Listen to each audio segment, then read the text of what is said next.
Halo semuanya, Assalamualaikum warahmatullahi wabarakatuh. Perkenalkan, nama saya Nur Amelia Putri, NPM saya 25010061. Mata kuliah saya Leadership Mindset. Dosen pengampu Juli Melija SEM SI. Di sini saya ingin mengangkat studi kasus penanganan COVID-19 di Indonesia. Jurnal yang saya ambil dari Universitas Brawijaya. COVID-19 merupakan penyakit penular yang dapat ditularkan melalui droplet atau percikan ludah penderitanya. Orang lain yang terkonfirmasi COVID-19 dapat menularkan kepada orang lain selama sel inangnya masih hidup di tubuh.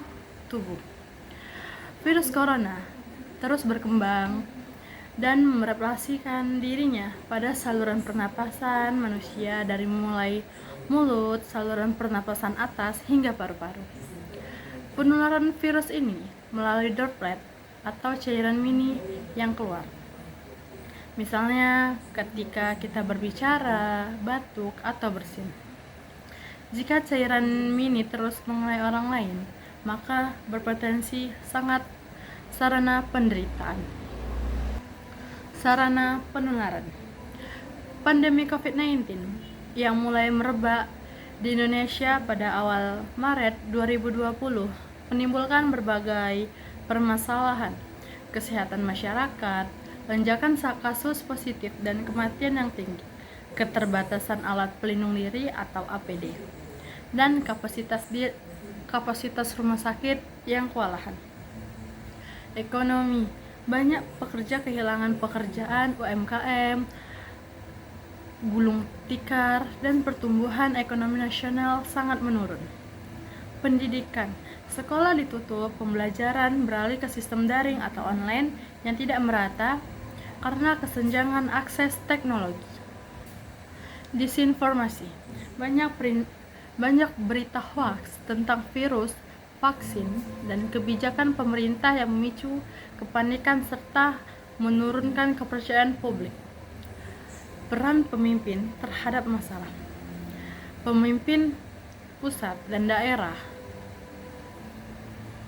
Pemerintah pusat dan daerah, khususnya Presiden Joko Widodo dan jajaran pemerintah, memegang peran kunci dalam mengendalikan kasus ini.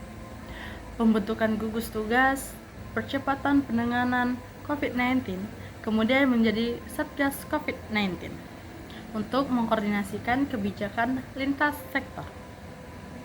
Penerapan kebijakan PSBB atau pembatasan sosial berskala besar, dan kemudian PPKM atau pemberlakuan pembatasan kegiatan masyarakat untuk menenangkan penyakit virus. Program vaksinasi nasional yang diluncurkan mulai Januari 2021 dengan prioritas tenaga kesehatan, lansia, dan masyarakat umum. Komunikasi publik melalui konferensi pers rutin, pidato kenegaraan, serta penggunaan media sosial untuk menyampaikan kebijakan dan ajakan disiplin protokol kesehatan. Namun, di awal pandemi, komunikasi pemimpin sering dianggap kurang tegas dan tidak konsisten. Misalnya dalam penyampaian informasi tentang bahaya virus dan kesiapan negara menghadapi pandemi. Hal ini sempat menimbulkan kebingungan dan ketidakpercayaan di masyarakat. Dampak yang timbul terhadap peran komunikasi pemimpin. Pandemi menunjukkan bahwa komunikasi pemimpin yang efektif dan faktor sangat penting dalam situasi krisis. Meningkatnya kesadaran akan pentingnya transparansi informasi ketika pemerintah mulai rutin merilis data harian dan menjelaskan kebijakan dengan terbuka. Tingkat kepercayaan publik membaik. Perubahan gaya komunikasi dari komunikasi formal ke komunikasi yang lebih empatik dan persuasif. Misalnya melalui video, media sosial, dan kolaborasi dengan influencer. Krisis kepercayaan di awal pandemi. Ketidakkonsistenan pesan, misalnya antara pejabat pusat dan daerah, sempat membuat masyarakat ragu terhadap kebijakan pemerintah. Keterlibatan pemimpin lokal, gubernur, wali kota, dan bupati dengan komunikasi yang kuat, contohnya Ridwan Kamil di Jawa Barat dan Ganjar Pranowo di Jawa Tengah, mampu menjadi figur panutan dan meningkatkan kepatuhan masyarakat di daerahnya. Jadi, menurut saya, pandemi COVID-19 menjadi ujian besar bagi kepemimpinan di semua, tidak hanya soal kebijakan, tetapi juga kemampuan komunikasi. Pemimpin yang transparan, empatik, dan konsisten dalam menyampaikan pesan terbukti lebih berhasil mengendalikan situasi dan menjaga kepercayaan publik. Sebaliknya, komunikasi yang membingungkan atau berbelit-belit justru memperkeruh krisis. Dalam kondisi darurat, kecepatan dan kejelasan komunikasi sangat penting, teman-teman.